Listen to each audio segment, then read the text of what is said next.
Hi guys, Ramsey here. Welcome to another video. Today, we've got a first impression from one of the houses that I've really become smitten with over the years, and that is Dmitry Bortnikoff. And Dmitry Bortnikoff is one of those oud distillers turned perfumers. He was a business partner with Russian Adam from the Oud brand, and they owned a oud distilling business called Feel Oud. And Feel Oud, once they started distilling oud, they both kind of realized, hey, this is an area where we don't think people are smelling the real thing. We want to show the world what real oud smells like, what real musk smells like, what real ambergris smells like, so forth and so on. And just to give you an example of how much I like the brand, because we're going to work off of a sample today. So before I talk about the first impression, which I sprayed a little bit ago, and you might be able to see how dark, I'll show you how dark the juice is in just a second. It is pleasant, but we'll get to the upsides and downsides here in a minute. But I want to show you guys some of the bottles that I bought from Bortnikoff, and all of these were purchased with my money. Bortnikoff hasn't sent me a single product.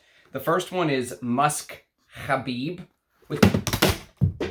Hey, you get back here. Get back here, Musk Khabib.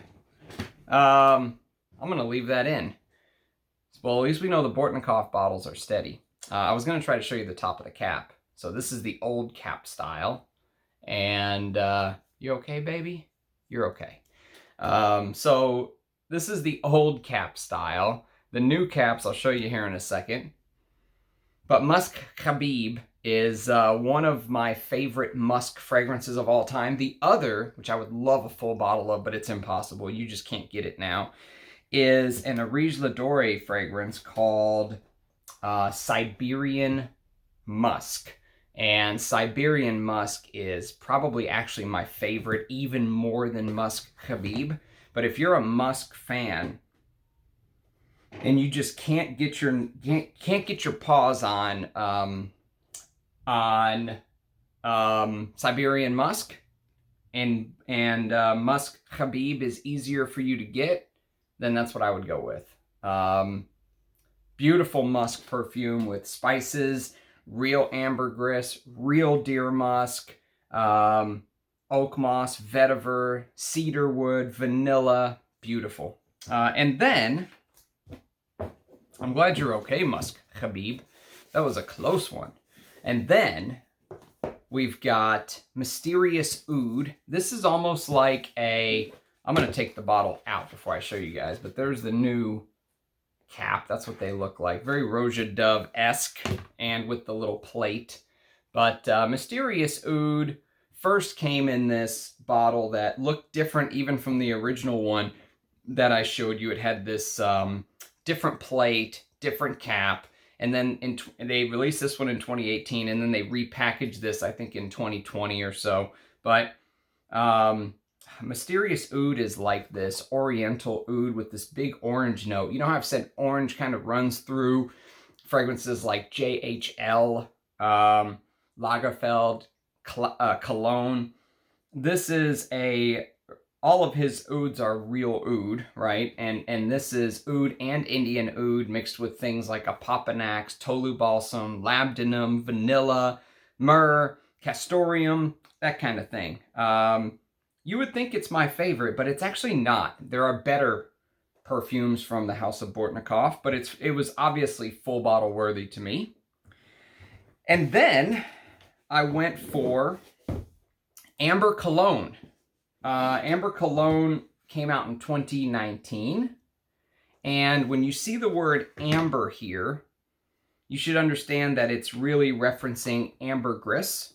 There's an ambergris, there's brown ambergris, and the regular white ambergris that's used.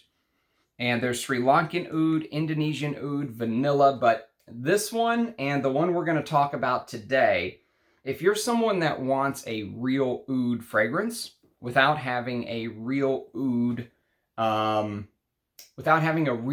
profile, without having that stinky cheese, fertilizer, you know, animalic, rotting woods feel. Amber Cologne is definitely one to check out. It's so beautiful in the summer. I wore this on Father's Day or my birthday. It was somewhere special recently. And I'll tell you what, just in the heat, it just shines. Beautiful jasmine sambac, beautiful citruses, beautiful frangipani, one of the most beautiful frangipani notes I've ever smelled. Bortnikoff does these florals like frangipani, lotus, you know, that kind of stuff. He does those jasmine sambac notes so beautifully. And Amber Cologne is an easy wear, but again, real ambergris. And then we've got, what do we have next? Oh yeah, we've got Chiffre du Nord. So if you're a Chiffre lover, I would recommend checking this out, but Chiffre du Nord has an issue in that it smells somewhat similar to Musk Khabib, because Chiffre du Nord also uses real Siberian deer musk, and it smells very close to the deer musk used in Musk Khabib. But there's some additional things here. There's a peach note, so you get this Mitsuko vibe. There's oak moss. There's birch tar. So there are some different things going on than Musk Khabib. But if you're a Chiffre lover, I'll never say anything's a must, but I would say it's a must sniff. Bergamot, orange, nutmeg, oak moss, benzoin, Siberian deer musk, birch tar, tonka bean. Lovely stuff. And then on to probably my top 3 Bortnikoffs. We've got Ood Monarch in 3rd place. And Ood Monarch is this... Ood Monarch is like this gourmand oud, right? And you still get some of the beautiful florals that Bortnikoff does because it opens with frangipani and magnolia, but it's contrasted with May rose, Himalayan rose, cinnamon, tobacco. Then you get papau oud, Thai oud, and then it's the cacao and the civet and the castoreum, labdanum, and vanilla that just tie it all together. It's a gourmand oud. If you want an oud that's, you know, enveloping, warm, easy to wear, that kind of stuff, check out Ood Monarch. And all of these, I mean, if you look at the color of the juice, they all seem like they can be worn, that they have to be worn in cold weather, but in reality, no, you can wear them any time of the year. Like it's June 3rd here in Texas, and I'm wearing the one we're going to talk about today. I'll get to that in just a second. My second favorite Bortnikoff, which I just ended up getting a full bottle of, I did an unboxing within the last month. You can find it on the channel, is Lao Oud. Lao Oud came out in 2021. Yes, 2021. And it's a return to form for Bortnikoff for me because, oh, I love Lao Oud. It keeps the animalic oud from Ood Maximus, which is my #1 Bortnikoff. And it adds this, hey, top almost came off. It adds this coffee with beeswax absolute, birch tar, gaiac wood, vanilla absolute, tonka, cacao. You still get some of the cacao from Ood Monarch. So it's, imagine you took Ood Maximus and you mixed it with Ood Monarch, and then you added one of the most brilliantly executed notes of coffee. The only other coffee perfumes, maybe I'll do this is not a top 10 on it, so maybe I should shut my mouth. But there's really not many coffee fragrances, but I'll do a video on coffee fragrances one day. But I do have a couple others that I really like that also mix with oud. And so coffee and oud just goes really well.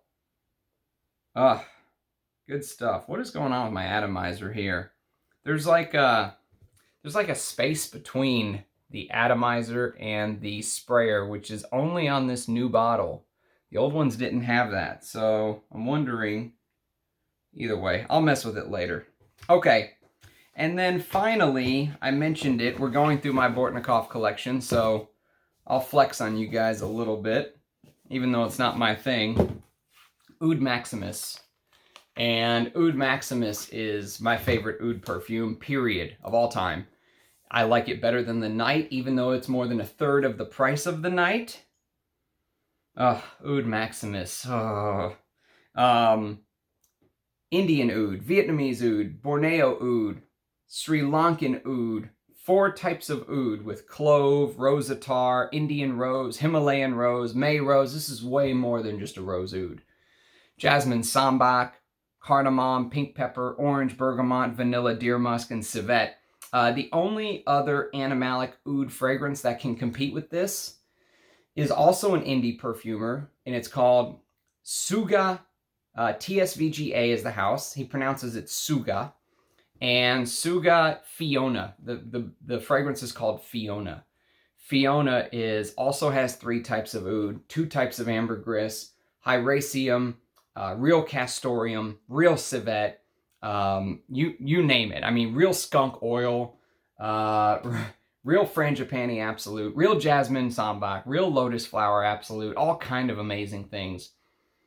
So you can tell I have a little bit of a soft spot for the indie houses sometimes, and while they may not be the best blenders, the quality of the ingredients usually really makes up for it. So today, you know, I'm going through my decants. I have so many decants to talk about. I just have to start doing more first impressions, or I'll never get through them, because ultimately I want to review these fragrances as well. I want to review the ones that I own and love and wear more. But I do first impressions because once I wear this, that's it. It's gone. I'm not going to own a bottle. I'm not going to buy a bottle of this. So I want to get to talk about it with you guys, and then I'll do the real reviews, the full reviews. I'm calling this a first impression because this is, even though I have worn it once before, I wore it to bed once when I got it, and I went, okay. I'm wearing it today, and I am enjoying a little bit more, but it's a fragrance by Bortnikoff that came out in 2020, and it's called Sayat Nova. Sayat Nova. And this is courtesy of my good friend Lee from Fragnanimous. I did a Fragnanimous unboxing where I pulled out that Lao Oud recently. And so if you're interested in Bortnikoff, Arige Ladore, Meleg, he even has awesome deals on like partials, bottle partials. I got this partial of MFK's Oud for a fantastic price because it's 90% full. Look at that, barely dented, and way more than half off. So check out Lee from Fragnanimous, great guy too, someone you can trust. So he sent me this. He sent me this decant, this little sample for me to test when I bought a fragrance from him a year or 2 ago. And I've been sitting on it, and I haven't really talked about it because if you've been following my channel, you know that sweet fragrances and me do not get along. However, this is a sweet fragrance that I would wear. There are some sweet fragrances, like if you go back and watch my Symphonium by Xerjoff review, to me, that's shite. All right? Shite, out and out shite. If you like it, sorry, it's shite.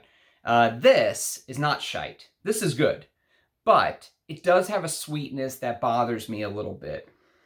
And that sweetness never really goes away. I keep waiting and waiting for it to go away, and it just kind of lingers on. So let me read you the notes, and let me read you the olfactory description on the Bortnikoff website, and then I'll give you my 2 cents. So the notes are apricot, narcissus in the top, heart of rum and vanilla, base of oud from Laos, Bengal oud, oud from Trat, and oak moss, which...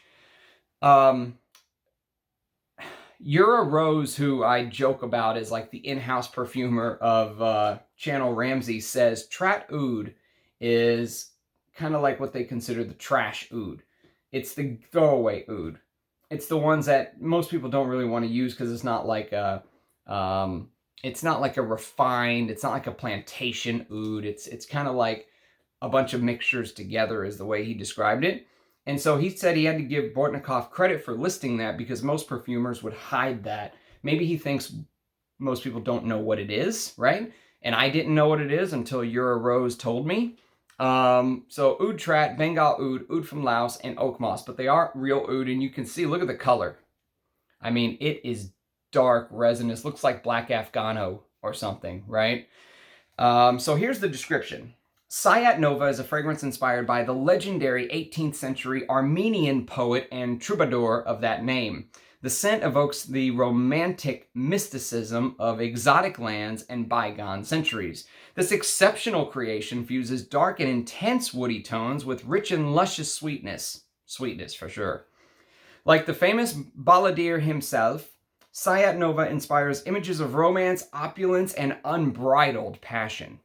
Opening with a delectable combination of apricot and narcissus, the perfume transitions to a rich and irresistible pairing of rum and vanilla at its heart. At the base of the composition, 3 varieties of precious oud infuse their complex and inimitable magic alongside the classic foundation of oak moss. The oud used from Laos, Bengal, and Trat in Thailand. Each variety has its own unique properties, and their combination in perfect balance is an art which only a few can master. The choice of the rarest and highest quality ingredients ensures that this perfume will intrigue and enchant in equal measure. Dmitry Bortnikoff's meticulous pursuit of excellence is brilliantly exemplified by this incomparable Oriental gourmand scent. A high concentration of perfume oils ensures great tenacity, and the natural ingredients allow for the fragrance to evolve and reveal many subtle, complex, and beautiful nuances upon each application. Those who enjoy sweet and sumptuous scents and those who adore the endless intricacies of oud will find much in which to delight.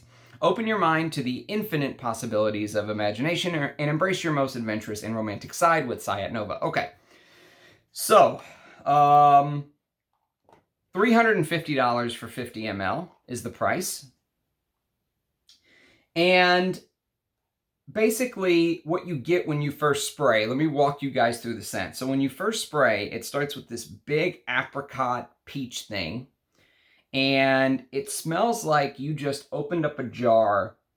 Think about apricots being cured in like a mason jar with syrup inside of the jar. Right? You ever had that apricot syrup, like you buy like canned apricots and it comes in that sticky sweet syrup?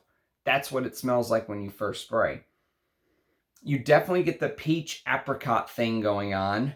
Definitely. No questions asked about it. Sometimes you smell fruit and you say, oh, maybe it's raspberry, maybe it's strawberry, maybe it's a berry mixture, or maybe it's, this or that. Maybe it's plum, maybe it's blueberry, maybe it's blackberry. No, this is definitely apricot, peach, however you want to call it. And the problem is it instantly starts out sweet, and that sweetness stays, okay?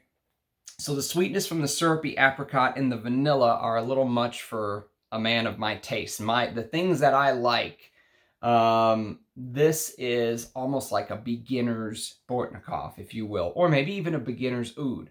Amber Cologne and this are the 2 beginner's oud fragrances that you could wear without, having that blue cheese fertilizer thing going on in the background. I prefer Amber Cologne because it doesn't have the sweetness to it. And this one has this sweet aspect that is hard for me to stand, and it doesn't go away. But I would grit my teeth and wear this if you gave me a bottle, because the prize at the end is that triple oud threat, right? The Thai oud or Trat oud, whatever they call it, Laotian oud and Bengali oud, and then there's a huge slug of oak moss in the base. And while the oud is definitely there, for the first hour or so, it really remains in the background. It is sweet, syrupy, canned peach, canned apricot. If you've ever smelled those canned peaches where you like pull back the little tab and open it up, and there's that, it's canned in that syrupy, sweet sauce. I mean, you just can't get away from that. And so my nose is constantly trying to get past it. I'm trying to get past the opening, fruity, syrupy sweetness. If you like sweet fragrances, this could be like the greatest fragrance you've ever smelled for you, because it does this real oud slash fruity vanilla thing. And, you know, the problem is twofold. Number one, of course, the sweetness is a problem for someone like me. But even if the sweetness is not a problem, you could read these notes and go, oh, wow, rum. This could be Bortnikoff's, like, Roja's Enigma, right? It could be a big rum or liqueur scent. It's not. You might even have a hard time detecting the rum itself if they didn't tell you it was there. It almost smells like that syrup that I was telling you about, that the apricots or the peaches are cured in. Maybe someone put a little bit of alcohol to preserve it somehow, right? Like it's mostly that stickly, sweet syrup, but they poured just a little bit of alcohol in because they thought, you know what, this will kill the germs and preserve it better while it's being stored. And then you take it out, you pull the peach out, and it's dripping in that syrupy sauce, and maybe you get a tiny whiff of the rum or the liquor in the background, not in the it's not a liquor scent. This is a apricot sweet scent with oud in the background. And so the con for me, outside of the sweetness, is I want more of the oud. You know, I want the oud to come and get me like it does in Lao Oud or Ood Maximus, and it doesn't. The oud works almost as a gel, as a base for the fragrance. You can smell the real oud. You can smell Bortnikoff's beautiful oud, but it's reserved. It's behind the sweetness. It's being hidden. And I just want to wash that sweetness away.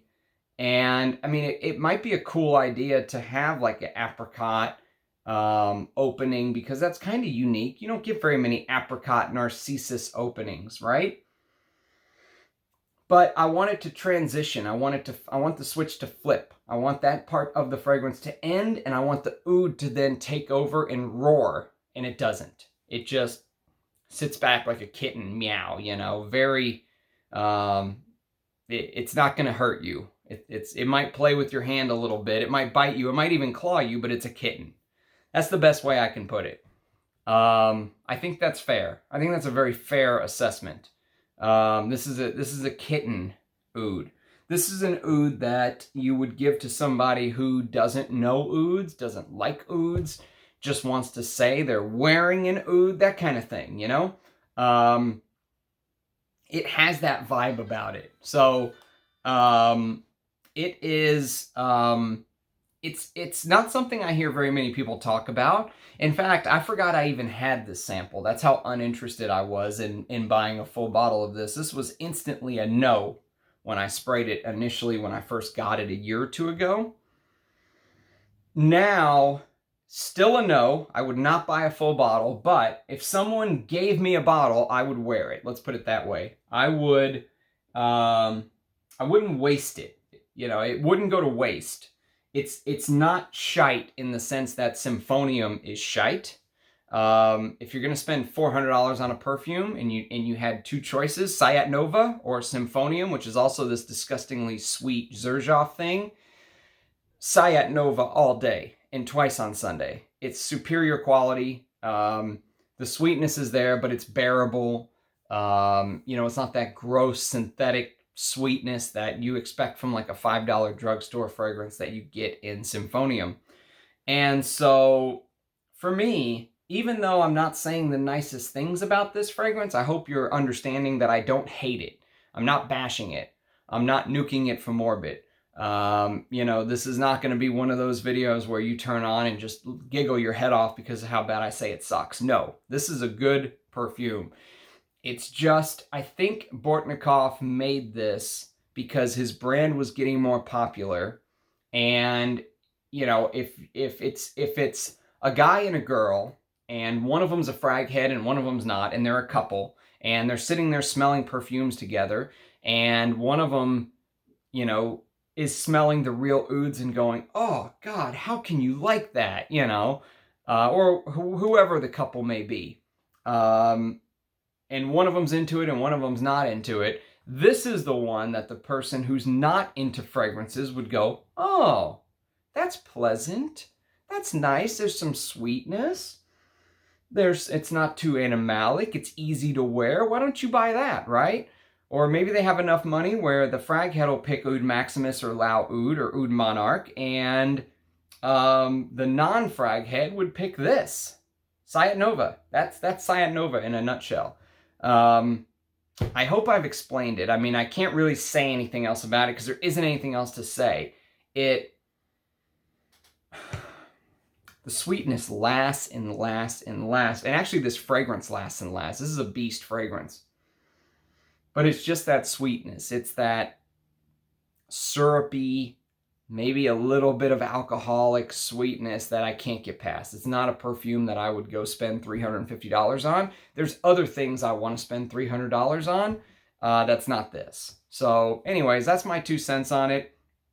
I'm going to try and do more of these first impressions. I'm going to try to do one tomorrow. I'm going to try to start doing back-to-back first impressions so I can start knocking out some of these samples that are just laying around, because I'm starting to notice that they are evaporating.